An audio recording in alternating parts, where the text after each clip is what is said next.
Presidential candidate Ron DeSantis has fired some of his campaign staff after spending approximately 40% of his second quarter fundraising haul.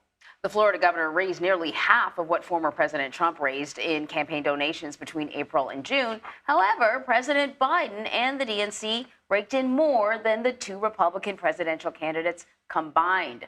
CBS News senior White House and political correspondent Ed O'Keefe has more. Campaign cash is an early snapshot of voter support and enthusiasm, and so far, among Republicans, former President Donald Trump is still the man to beat.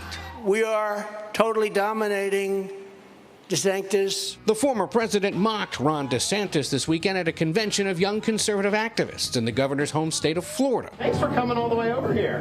While DeSantis campaigned in Iowa. The more I'm out there, the more support we get in these early states, and it is a state-by-state primary. DeSantis is hitting another key early voting state this week, South Carolina, where he plans to be the first to file for its early primary.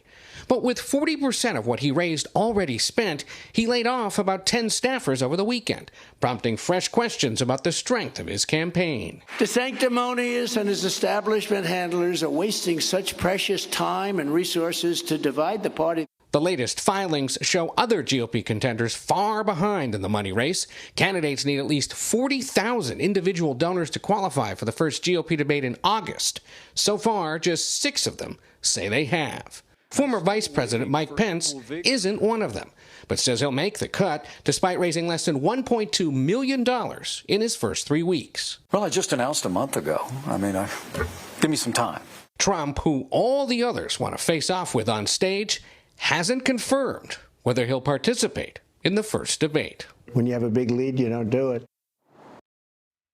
So for more on this, we want to bring in CBS News political reporter Zach Hudak to talk a little bit more about this money. So, money gives your campaign legs, but also it's an indication of your support.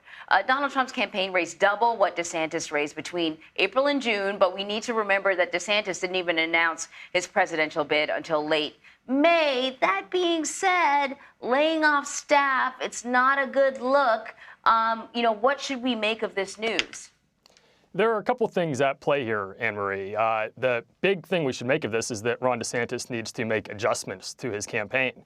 But he is far behind Donald Trump in total fundraising, but he actually beat the former president by a couple $1 million in the second quarter, if you just look at that quarter. But that's a little bit misleading. Donald Trump is undoubtedly the best small donor fundraiser in the country. And Ron DeSantis so far is not showing strength with that. He only brought in about $2.8 million in donations under $200. That can be a sign of trouble to come later in the campaign, because if all of his donations are coming from people who are maxing out their full $3,300, which even a few $1 million that he's raised, he can't even use until the general election, which means those are people who maxed out the amount they could give in the primary. Those donations will eventually dry up unless he can expand that to a lot more small donors who will continue to give. One note, too, also on his campaign downsizing, that's true. He clearly had too high of a burn rate at about 40%, but his campaign had about 90 staffers, which if you compare that to Joe Biden's campaign, which has a lot more money, they only have hired 4 people. So he still does have a sizable staff. Still, this gets a lot of headlines. Speaking of which, Zach, I also want to ask you about this weekend. This past weekend was the Turning Point Action Conference in Florida. Trump headlined that conference. Some of his Republican opponents, they were also there. They were delivering remarks, but 2 of them were actually booed by the crowd. So what do you make of all this? What kind of role does Trump have in even how his opponents are being perceived? At that event, Turning Point is pretty Trump loyal in general, but the 2 candidates who were booed were Asa Hutchinson, the former governor of Arkansas, and Miami Mayor Francis Suarez. The 2 of them are portrayed by Donald Trump as rhinos, and versus the far right of the party, they frankly are rhinos, and that's how they were received. But I would note that Vivek Ramaswamy, who spoke ahead of Trump on the first day of the conference, got a very warm welcome, and I think that's in part because he is aligned with the former president on a lot of culture issues, and because the 2 of them are not attacking each other. They are, for the most part, speaking positively about each other and just arguing for a different path forward. So quickly before we leave you, I got to ask you about Joe Manchin. There's a group called No Labels that says it's focused on centrism and bipartisanship.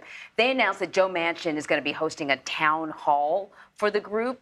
Joe Manchin, a Democrat, but often a spoiler for the Democratic Party as well. Should he decide to run as a third-party candidate, what would that do to the 2024 race? We don't know for sure how a no labels candidate would play out, but all the signs right now point to trouble for Democrats and trouble for Joe Biden. The polling that's been done and the studies that have been done seem to indicate that that would cut into Joe Biden's support. As a result, we're going to have later this month a centrist group and a progressive group on the Hill actually lobbying staffers of Democratic senators to effectively have a pressure campaign against Joe Manchin doing this. It's something he's leaving totally on the table, but something that Democrats are very worried about going into 2024. Something to watch. I know. Zach Hudak, thank you very much. Joe Manchin does it again. Oh, man.